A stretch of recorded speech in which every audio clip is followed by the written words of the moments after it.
বাবার মৃত্যুর পর সবাই বলেছিল এটা একটা দুর্ঘটনা, কিন্তু একটা ফাইল বদলে দিল সবকিছু।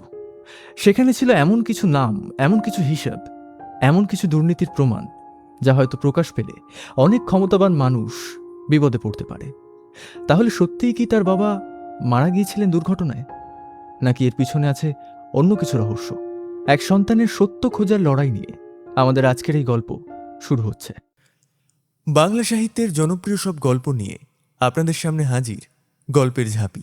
এই চ্যানেলে প্রচারিত প্রতিটি গল্প সম্পূর্ণরূপে কাল্পনিক। এখানে বর্ণিত ঘটনা, চরিত্র এবং পরিস্থিতি লেখকের নিজস্ব কল্পনা থেকে তৈরি। বাস্তব জীবনের কোনো ব্যক্তি, স্থান বা ঘটনার সাথে এর কোনো সম্পর্ক নেই।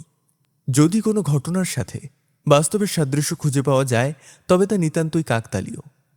আমাদের উদ্দেশ্য শুধুমাত্র বিনোদন প্রদান করা। শ্রোতাদের প্রতি অনুরোধ, গল্পগুলো সংস্কার মুক্ত হয়ে উপভোগ করুন। ধন্যবাদ।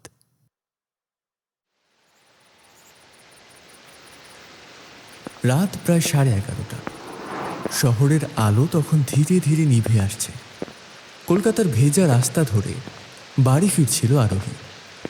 রেডিও স্টেশনে রাতের শো শেষ করতে আজ একটু দেরি হয়ে গিয়েছিল। ওহ, কি বৃষ্টি! ঠিক তখনই ফোনটা ভাইব্রেট করল। স্ক্রিনে ভেসে উঠল রিদমান। আরোহীর মুখে অল্প হাসি ফুটল। হ্যালো। বাড়ি ফিরছো? হ্যাঁ, তুমি এখনো অফিসে? আর 10 মিনিট। এই 10 মিনিট কথাটা আরোহী বহুবার শুনেছে, আর প্রতিবারই সেটা অন্তত 1 ঘন্টা হয়। তোমার ওই 10টা মিনিট কখনো 10টা মিনিট হয় না। বিয়ের পর ঠিক হয়ে যাব। দেখা যাবে। আচ্ছা, good night. Good night baby. Good night. ফোনটা কেটে গেল। তখনও আরোহী জানতো না সেই রাতটাই তার জীবনের অন্তিম স্বাভাবিক রাত হতে চলেছে। আরোহী বাড়ি পৌঁছে কলিং বেল টিপতেই দরজা খুলে দিল অন্বেষা। এলি? ফ্ল্যাটের ভিতরে ঢুকতেই আরোহী খেয়াল করলো ড্রয়িং রুমের আলোটা এখনো জ্বলছে। অন্বেষা যেন তার জন্যই অপেক্ষা করছিল। তোর নামে একটা খাম এসেছে। আরোহী একটু অবাক হলো। এত রাতে? সন্ধ্যায় এসেছে, টেবিলে রেখেছিলাম।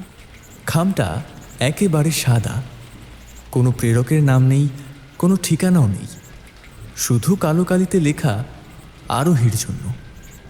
ভেতরে একটা ছোট্ট কাগজ, লেখা আছে আমি মারা যাইনি। এক মুহূর্ত থেমে গেল আরোহী। আবার পড়ল, তোমার খুব কাছেই আছি, কিন্তু আমাকে খুঁজতে এসো না, কারণ আমি যে সত্য জানি সেটা জানলে তুমিও বাঁচবে না। নিচে একটা নাম, অর্ক। ঘরের ভিতর হঠাৎ করে একটা নীরবতা নেমে এলো। 3 বছর আগে অর্ক হঠাৎ নিখোঁজ হয়ে গিয়েছিল। না কোনো লাশ পাওয়া গিয়েছিল, না কোনো চিহ্ন। কিন্তু আজ 3 বছর পর তারই লেখা একটা চিঠি এসে পৌঁছেছে আরোহীর দরজায়। আরোহী ধীরে ধীরে মাথা তুলল। তার চোখে তখন স্পষ্ট আতঙ্ক। আমি এই হাতের লেখা ভুলতে পারি না। আর ঠিক তখনই আরোহীর ফোনে একটা নতুন মেসেজ ঢুকল, আননোন নাম্বার। মেসেজে শুধু লেখা একটা লাইন, চিঠিটা পেয়েছো? বৃষ্টি তখনও থামেনি। জানলার কাঁচ বেয়ে জল নেমে আসছে ধীরে ধীরে। ঘড়িতে রাত তখন 12টা পেরিয়ে গেছে, কিন্তু আরোহীর চোখে ঘুম নেই। টেবিলের উপর পড়ে আছে সেই চিঠিটা। 3 বছর ধরে যে মানুষটার কোনো খোঁজ নেই, সে হঠাৎ ফিরে এসে কেন লিখবে আমাকে খুঁজো না? হঠাৎ ফোনে আবার একটা মেসেজ। আরোহী চমকে উঠল। একই আননোন নাম্বার থেকে মেসেজ। তুমি এখনো একইভাবে ভয় পেলে ঠোঁট কামড়াও। আরোহীর বুকের ভেতরটা হঠাৎ ঠান্ডা হয়ে গেল, কারণ কথাটা সত্যি। ভয় পেলেই ছোটবেলা থেকে ঠোঁট কামড়ানোর অভ্যেস তার ছিল, আর এই অভ্যেসের কথা খুব কম মানুষই জানত। কি হয়েছে? আরোহী ধীরে ফোনটা এগিয়ে দিল। মেসেজটা পড়ে অন্বেষার মুখও ফ্যাকাশে হয়ে গেল। এটা এটা অর্কই পাঠিয়েছে। আরোহী কোনো উত্তর দিল না, কারণ তার মাথায় তখন অন্য প্রশ্ন। অর্ক যদি সত্যিই বেঁচে থাকে তাহলে এতদিন কোথায় ছিল? সেই রাতেই বহু বছর পর আবার অর্কের কথা মনে পড়তে শুরু করলো আরোহীর। কলেজের সেই দিনগুলো, বৃষ্টির দুপুর, ক্যান্টিনের ভেজা গন্ধ, আর একটা ছেলে যে সব সময় অদ্ভুত কথা বলতো।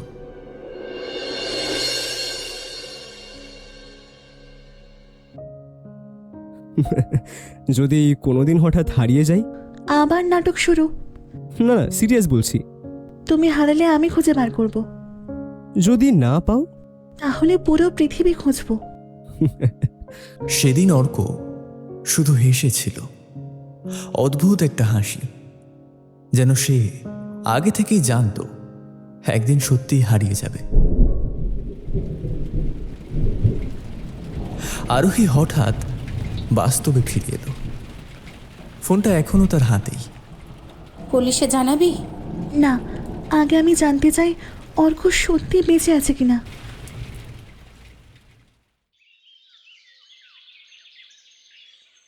পরদিন সকালবেলা প্রতিদিনের মতোই মাইক্রোফোনের সামনে বসেছিল আরোহী, কিন্তু আজ তার গলায় সেই স্বাভাবিক উচ্ছ্বাস ছিল না। গুড মর্নিং এভরিওয়ান, আমি আরোহী। আজকের গানটা তাদের জন্য যারা কাউকে হারিয়েও ভুলতে পারেনি। গান বাজতে শুরু করলো, আর ঠিক তখনই স্টুডিওর কাঁচের বাইরে একজন ডেলিভারি বয় এসে দাঁড়ালো। তার হাতে ছোট্ট একটা বাক্স। কয়েক মিনিট পর স্টুডিওর দরজা বন্ধ। আরোহী ধীরে ধীরে বাক্সটা খুলল। ভেতরে একটা পুরনো হাত ঘড়ি, কালো স্ট্র্যাপ। আরোহীর নিঃশ্বাস আটকে গেল, কারণ ঘড়িটা সে চিনতে পেরেছে। এটা অর্কের। 3 বছর আগে নিখোঁজ হওয়ার দিনও ওর হাতেই ছিল এই ঘড়িটা। ঘড়ির নিচে একটা ছোট্ট কাগজ। আরোহী কাপা হাতে সেটা তুলল। তাতে লেখা, আমি তোমাকে দেখছি। সেই মুহূর্তে প্রথমবার সত্যিকারের ভয় পেল আরোহী। কেউ একজন খুব কাছ থেকে তাকে লক্ষ্য করছে, আর সেই কেউটা অর্কও হতে পারে। ঘড়িটার কাছে আঙুল বুলোতে বুলোতে আরোহীর মনে পড়ে গেল অর্কের কথা। দেখেছো, ঘড়িটা আবার স্লো হয়ে গিয়েছে। তুমি সব কিছু এত কেয়ারলেসভাবে ব্যবহার করো কেন? কারণ কিছু জিনিস হারিয়ে যাওয়ার জন্যই তৈরি হয়। কথাটা মনে পড়তেই বুকের ভেতরটা কেমন করে উঠল আরোহীর। ঠিক তখনই ফোনটা ভাইব্রেট করল। আননোন একটা নাম্বার। আরোহীর আঙুল থেমে গেল। কয়েক সেকেন্ড সে শুধু স্ক্রিনের দিকে তাকিয়ে রইল। তারপর ধীরে ধীরে কলটা রিসিভ করল। হ্যালো। প্রথমে কোনো শব্দ নেই, শুধু কারোর শ্বাস নেওয়ার আওয়াজ, ভারী, ধীর। আরোহীর বুকের ভেতর ধক ধক শব্দ বাড়তে লাগল। তারপর একটা খুব পরিচিত গলা, আমাকে খুঁজো না। মুহূর্তের মধ্যে যেন চারপাশের সমস্ত শব্দ থেমে গেল। আরোহীর ঠোঁট শুকিয়ে গেছে। অর্ক। ওপাশে কিছু মুহূর্ত চুপচাপ। তারপর অনেক দেরি হয়ে গিয়েছে। যদি বাঁচতে চাও, হৃদমানকে বিশ্বাস করো না। তুমি তুমি কোথায়? কেন? কি হয়েছে? ওরা এখনো আমাকে খুঁজছে। কারা? যারা চায় না সত্যিটা বাইরে আসুক। হঠাৎ লাইনটা কেটে গেল। কয়েক সেকেন্ড ফোনটা কানের কাছেই ধরে বসে রইল আরোহী। তার হাত ঠান্ডা হয়ে গেছে। মাথার ভেতর শুধু একটাই কথা ঘুরছে, হৃদমানকে বিশ্বাস করো না। ঠিক তখনই স্টুডিওর কাছে নিজের প্রতিবিম্বের পাশে আর একটা ছায়া দেখতে পেল আরোহী। সে চমকে উঠে পিছনে তাকালো। কেউ নেই, শুধু ফাঁকা করিডোর।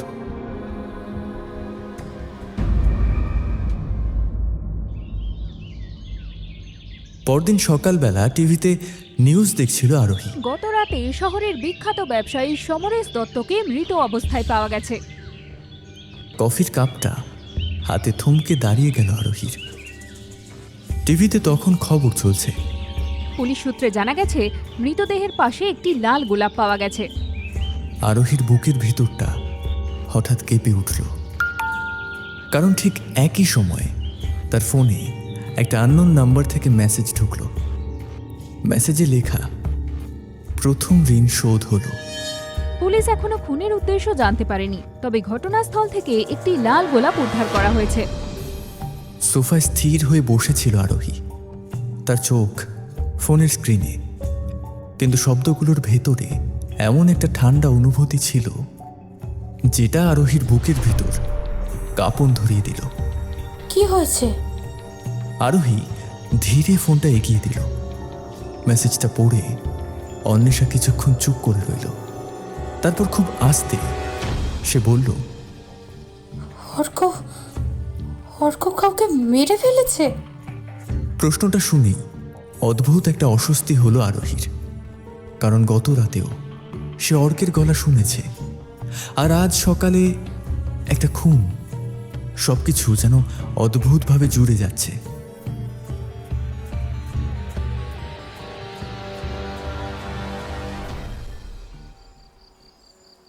দুপুরের দিকে থানায় পৌঁছলো আরোহী। ইন্সপেক্টর সৌরভ তখন একটা ফাইল দেখছিল। আপনি বলছেন 3 বছর আগে নিখোঁজ হওয়া একজন মানুষ হঠাৎ ফিরে এসে আপনাকে ফোন করছে?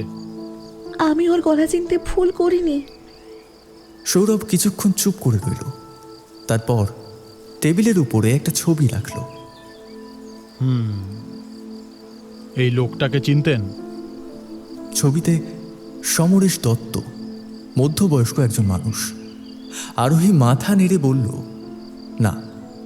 মজার ব্যাপার হলো, আপনার নিখোঁজ প্রেমিক অর্ক, সে হারিয়ে যাওয়ার আগে এই লোকটার ব্যাপারে খোঁজ খবর নিচ্ছিল। কি? আমরা এখনো সত্যিটা জানি না, তবে অর্ক কিন্তু কিছু একটা জানতো। থানা থেকে বেরিয়ে বাড়ির পথে হাঁটতে হাঁটতে সৌরভের কথাগুলো মাথায় ঘুরছিল আরোহী। অর্ক কি সত্যিই কোনো বিপজ্জনক কিছুর মধ্যে জড়িয়ে পড়েছিল, নাকি সবটাই সাজানো? ঠিক তখনই একজন ডেলিভারি বয় তার সামনে এসে দাঁড়ালো। ছোট্ট একটা কালো বাক্স। আর কিছু না বলেই লোকটা চলে গেল। আরোহী খুব আস্তে বাক্সটা খুলল। ভিতরে টাটকা একটা লাল গোলাপ, আর নিচে একটা কাগজ। তাতে লেখা, দ্বিতীয় গোলাপ খুব তাড়াতাড়ি ফুটবে। ঠিক সেই মুহূর্তে আরোহীর মনে হলো কেউ একজন খুব কাছ থেকে তাকে দেখছে। সে ধীরে ধীরে ঘাড় ঘুরিয়ে পিছনে তাকাতেই রাস্তার ওপারে একটা কালো হুডি পরা লোকটা তাড়াতাড়ি হাঁটতে শুরু করলো। এই যে শুনুন। কিন্তু ততক্ষণে লোকটা ভিড়ের মধ্যে মিলিয়ে গেছে। শুধু ভেজা রাস্তায় পড়ে আছে আর একটা লাল গোলাপ। গোলাপটা নিয়ে কোনো রকমে বাড়ির পথে রওনা দিল আরোহী। ঠিক রাত 9টায় বাড়ি ঢুকল। সেই রাতেও ঘুম আসছিল না তার। ঘরের আলো নিভিয়ে অনেকক্ষণ অন্ধকারে বসেছিল সে।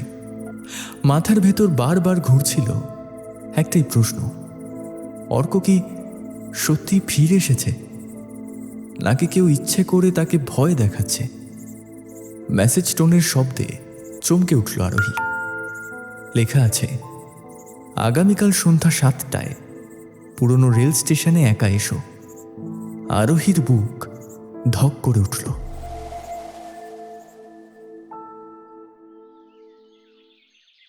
পরদিন সকালটাও আরোহীর কাটল গভীর অস্থিরতায়। সে অফিসে গেল না, অপেক্ষা করতে লাগলো সন্ধ্যার জন্য। শহরের বাইরে বহুদিনের পরিত্যক্ত একটা রেল স্টেশন। এখন আর সেখানে ট্রেন থামে না। প্ল্যাটফর্মে ভাঙা বেঞ্চ, জং ধরা লাইন, আর চারদিকে অদ্ভুত নীরবতা। 7টা বাজতে তখন 5 মিনিট বাকি। আরোহী চারপাশে তাকালো, কেউ নেই, শুধু দূরে একটা কুকুর ডাকছে। কয়েক সেকেন্ড পর দূরে একটা ছায়া দেখা গেল। কালো হুডি পরা একজন মানুষ ধীরে ধীরে এগিয়ে আসছে। আরোহীর নিঃশ্বাস ভারী হয়ে উঠল। সে কয়েক পা সামনে এগোলো। অর্ক, তুমি? লোকটা সামনে এসে থামল, কিন্তু মুখ দেখা যাচ্ছে না, শুধু একটা খাম এগিয়ে দিল। এটা আপনার জন্য। আপনি কে? লোকটা কয়েক সেকেন্ড চুপ করে রইল, তারপর খুব আস্তে বলল, আমি শুধু বার্তাবাহক। এরপরই লোকটা ঘুরে হাঁটতে শুরু করলো, ধীরে ধীরে অন্ধকারের মধ্যে মিলিয়ে গেল। আরোহী কাপা হাতে খামটা খুলল। ভেতরে একটা ছোট্ট চিঠি। আমি বেঁচে আছি, কিন্তু আমার জন্য নয়, নিজের জন্য ভয় পাও। আরোহীর বুকের ভিতরটা ধীরে ধীরে ঠান্ডা হয়ে আসছিল। সে নিচের লাইনটায় চোখ নামালো। দ্বিতীয় গোলাপ খুব শীঘ্রই ফুটবে। হঠাৎ ফোনটা বেজে উঠল। আরোহী তাড়াতাড়ি কলটা রিসিভ করল। হ্যালো? ওপাশে সৌরভের গলা অস্বাভাবিক গম্ভীর। আর একটা খুন হয়েছে। আরোহীর হাত শক্ত হয়ে গেল। সে ধীরে ধীরে চোখ বন্ধ করল, কারণ পরের কথাটা সে আগেই আন্দাজ করতে পারছিল। মৃতদেহের পাশে একটা লাল গোলাপ পাওয়া গেছে। এবারও একই প্যাটার্ন। আরোহীর গলা শুকিয়ে গেল। সে খুব আস্তে জিজ্ঞেস করল, কে? কে মারা গেছে? দেবব্রত সেন।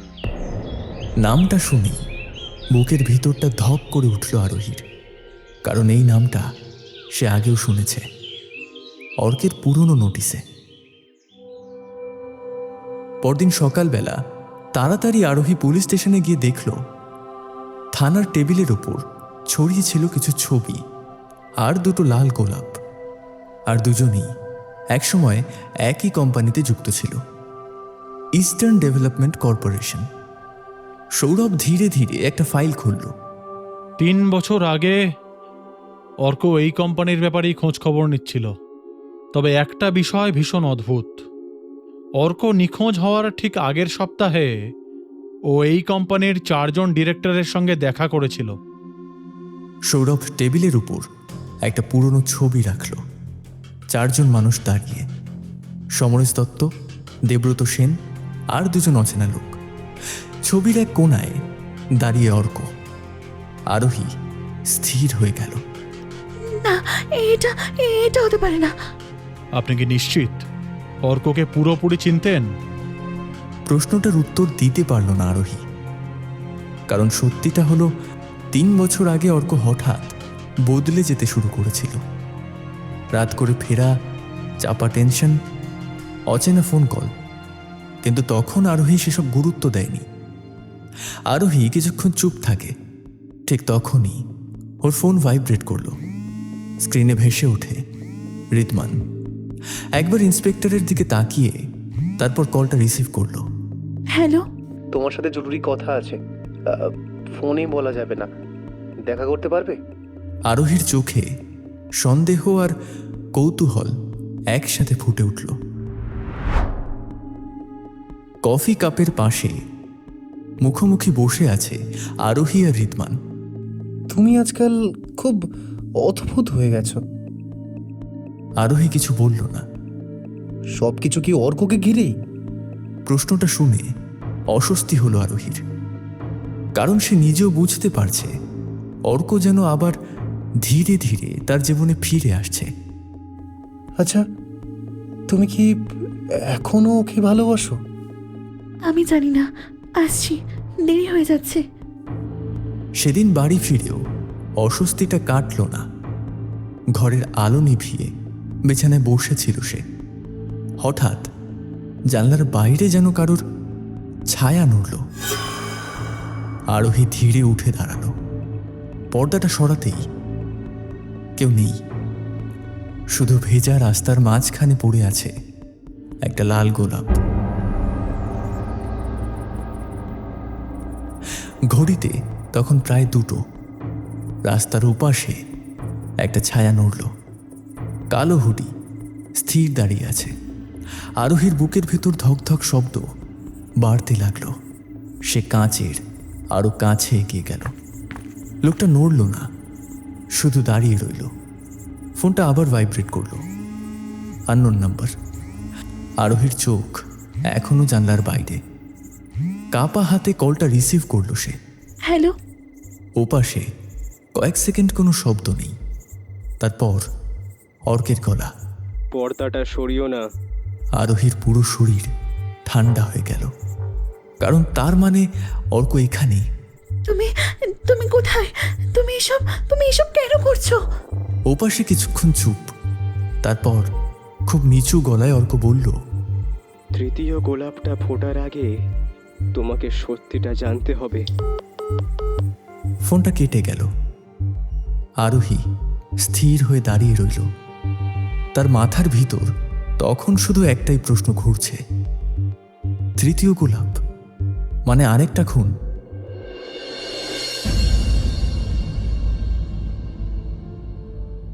সারা রাত ঘুম হয়নি আরোহীর। মাথা ভারী, চোখের নিচে ক্লান্তি। স্টুডিওর ভিতর ঢুকতেই সহকর্মী মীরা অবাক হয়ে তাকালো। কি হয়েছে তোর?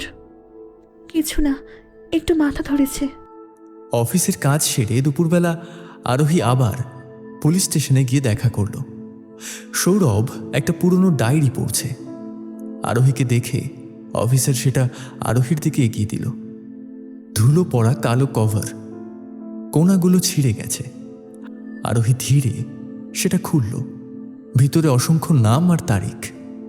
একটা পাতায় লাল কালি দিয়ে লেখা 4টে নাম: সমরেশ দত্ত, দেবব্রত সেন, সঞ্জয় রায়, ঋদ্ধমান রায়।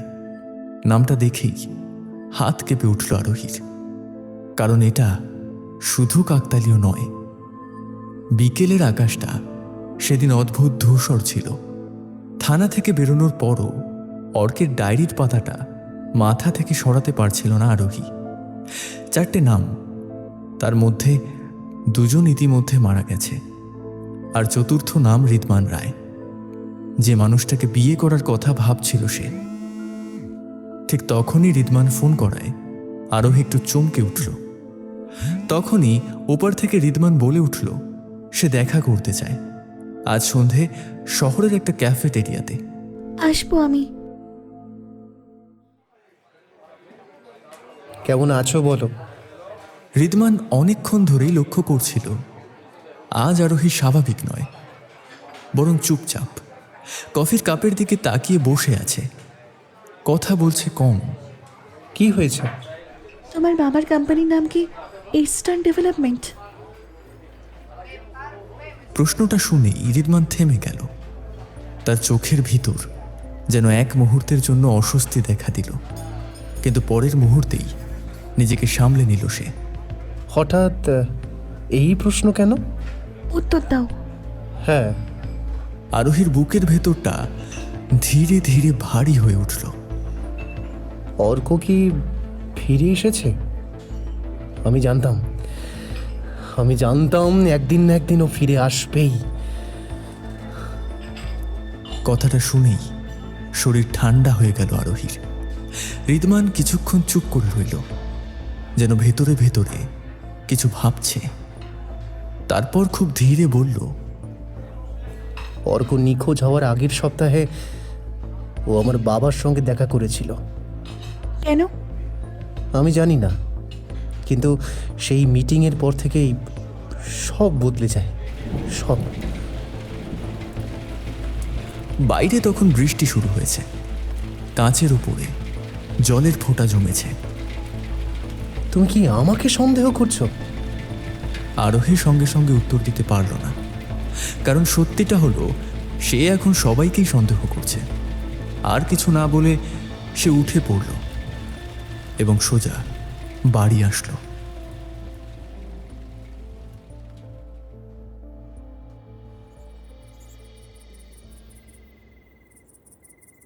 অন্বেষা তখন রান্নাঘরে। আরোহী চুপচাপ সোফায় বসেছিল, ঘরের ভিতর টিভির হালকা আলো। কি ভাবছিস এত? আরোহী অনেকক্ষণ চুপ করে থেকে বলল, দিদি, অর্ক যদি সত্যি ফিরে আসে? অন্বেষা থেমে গেল। কয়েক সেকেন্ড কোনো শব্দ নেই। তারপর খুব অদ্ভুত শান্ত গলায় বলল, সব সত্যি জানা সবসময় ভালো নয়। কথাটা শুনে যেন অস্বস্তি হলো আরোহীর, কারণ অন্বেষার গলায় এমন একটা চাপা ভয় ছিল যেটা সে আগে কখনো শোনেনি। এসব ভাবতে ভাবতে আরোহী ঘুমিয়ে পড়ল। হঠাৎ দরজায় টোকা। আরোহী চমকে উঠল। সে ধীরে ধীরে দরজার কাছে গেল। দরজা খুলতেই দেখে ফাঁকা করিডোর, কেউ নেই। শুধু মেঝেতে পড়ে আছে একটা সাদা খাম। আরোহীর বুকের ভেতরটা কেঁপে উঠল। এখন সে বুঝতে পারছে এই খেলাটা এখনো শেষ হয়নি। আরোহী খামটা তুলে নিল। খামটার গায়ে কোনো নাম নেই, ঠিকানা নেই, শুধু একটা ছোট্ট লাল দাগ, ঠিক গোলাপের পাপড়ির মতো। ঘরে ঢুকে টেবিল ল্যাম্পের হলদেটে আলোয় আরোহী খামটা খুলল। ভিতর থেকে একটা ছবি বেরিয়ে এলো। কয়েক সেকেন্ড ছবিটার দিকে তাকিয়ে বসে রইল আরোহী। ছবিতে অর্ক, নিচে তারিখ মাত্র 3 দিন আগের। খামের ভিতর আরেকটা কাগজ, তাতে লেখা, আমি খুনি নই, কিন্তু খুনিকে আমি চিনি। আরোহী বুঝতে পারল এটা অর্কই লিখেছে। কাগজটার নিচে ছিল শহরের বাইরের একটা পুরনো গুদাম ঘর। আগামীকাল রাত 10টা। সারা রাত ঠিকমতো ঘুমাতে পারেনি আরোহী। বারবার মাথায় ঘুরছিল সে চিঠিটার কথা। বাইরে তখন ভোরের আলো ধীরে ধীরে ফুটতে শুরু করেছে। জানলার কাছে জমে থাকা বৃষ্টির ফোঁটাগুলো ম্লান আলোয় কেমন অদ্ভুত লাগছিল। আরোহী আর দেরি করল না। ইন্সপেক্টর সৌরভকে সব জানালো। সব শুনে ইন্সপেক্টর গভীর গলায় বললেন, তুমি একা কোথাও যাবে না, আমি আসছি। সকাল 8টা নাগাদ পুলিশ জিপ এসে থামলো আরোহীর বাড়ির সামনে।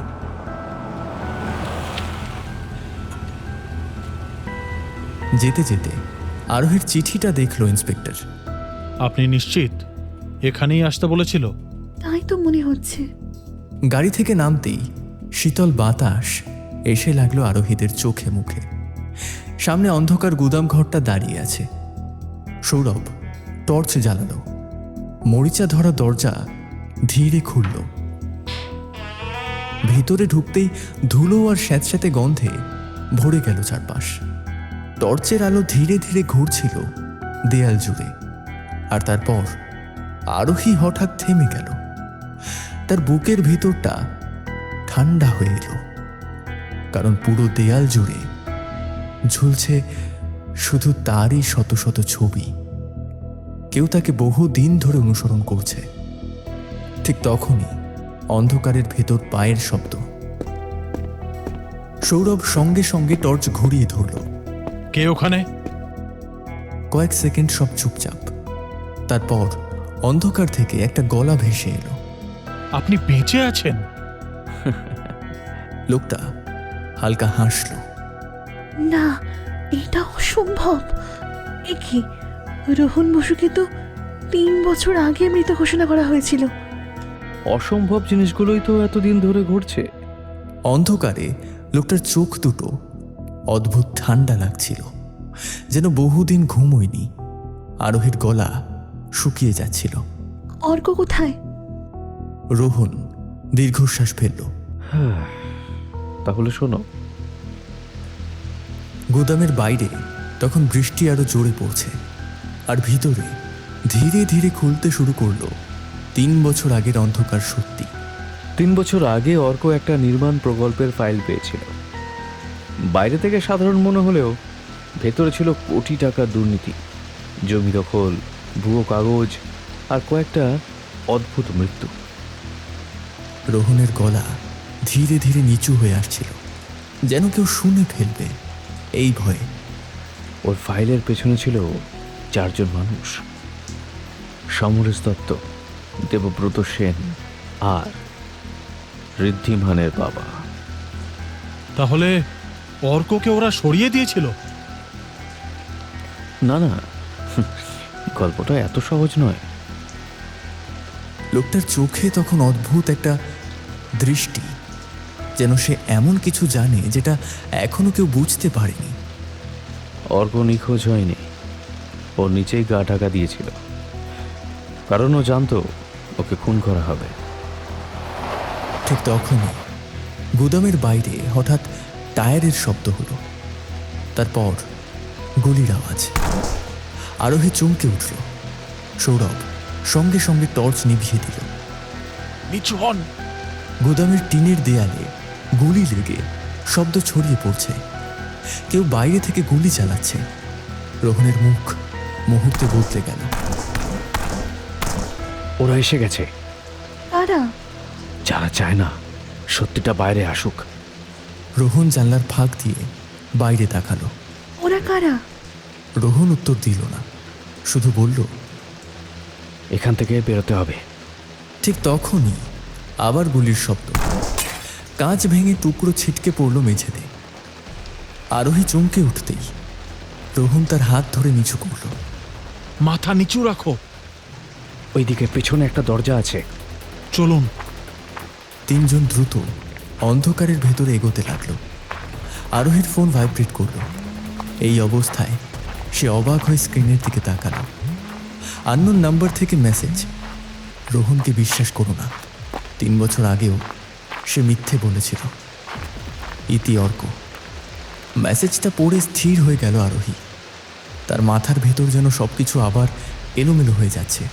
রোহন সামনে হাঁটছে, কিন্তু এখন হঠাৎ তাকে ভয়ঙ্কর অচেনা লাগছে। কি হয়েছে? আরোহী কয়েক সেকেন্ড চুপ করে রইল, তারপর ধীরে ফোনটা এগিয়ে দিল। সৌরভ মেসেজটা পড়ে ভ্রু কুঁচকাল। ঠিক তখনই রোহন থমকে গেল, ধীরে ধীরে পিছনে তাকালো। কি লিখেছে? অর্ক বলেছে আপনাকে বিশ্বাস না করতে। রোহন অদ্ভুত এক ঠান্ডা হাসি হাসল। ভালো ভালো। ভালো মানে? রোহন ধীরে ধীরে কাছে এগিয়ে এলো। তার চোখ দুটো অস্বাভাবিক স্থির। কারণ অর্ক জানে আমি ওর সব গোপন কথা জানি। মুহূর্তের জন্য মনে হলো গুদামের ভিতর বাতাস জমে গেছে। আরোহী বুঝতে পারছিল না কাকে বিশ্বাস করবে, অর্ক, রোহন, নাকি কাউকেই না। বাইরে হঠাৎ একটা গাড়ির দরজা বন্ধ হওয়ার শব্দ হলো।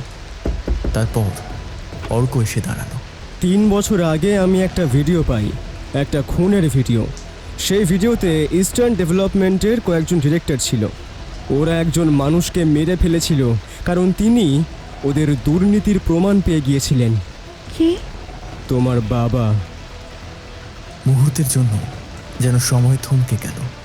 তার কানে যেন আর কোনো শব্দ ঢুকছে না, শুধু একটাই বাক্য বারবার ফিরে আসছে, তোমার বাবা। পুলিশের রিপোর্টে ওটাকে দুর্ঘটনা বলা হয়েছিল, কিন্তু সেটা দুর্ঘটনা মোটেই ছিল না। ওটা ছিল একটা পরিকল্পিত খুন। কারণ তোমার বাবা ওই কোম্পানির বিরুদ্ধে প্রমাণ জোগাড় করেছিলেন, আর সেই প্রমাণের একটা অংশ পৌঁছে গিয়েছিল অনন্যার কাছে। অনন্যা তাহলে কোথায়? অনন্যা মারা যায়নি, সে লুকিয়ে আছে। কারণ খুনের রাতের একমাত্র সাক্ষী সে। হঠাৎ এসে পড়ল অন্বেষা। সবাই অবাক হয়ে তাকেই দেখছে।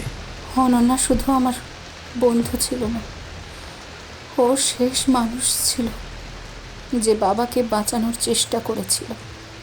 সেদিন রাতে ও বারবার ফোন করছিল কেউ যেন বাবাকে ওই গুদামে যেতে না দেয়, কিন্তু আমরা দেরি করে ফেলেছিলাম। আমি এখনো বাবার শেষ মুখটা ভুলতে পারিনি। আরোহী, রক্তে ভেজা শার্ট, চোখ দুটো খোলা, যেন শেষ মুহূর্ত পর্যন্ত বিশ্বাস করতে পারেনি নিজের পরিচিত মানুষগুলো ওকে মেরে ফেলবে। আর যেদিন জানতে পারলাম ওরা হাসতে হাসতে সব কিছু অ্যাক্সিডেন্ট বলে চাপা দিয়েছে, সেদিনই আমি ঠিক করেছিলাম ওদের একজনকেও আমি ছাড়বো না। অন্বেষার গলা থেমে গেল। ঘরের ভেতর তখন শুধু ভারী নিঃশ্বাসের শব্দ। আরোহী বুঝতে পারছিল তার সামনে দাঁড়িয়ে থাকা মানুষটা শুধু একজন খুনি নয়, সে একটা ভেঙে যাওয়া মেয়ে, যে 3 বছর ধরে নিজের ভেতরে বয়ে বেরিয়েছে মৃত্যু, রাগ আর অসমাপ্ত শোক, কিন্তু প্রতিশোধ শেষ পর্যন্ত কাউকেই বাঁচায়নি।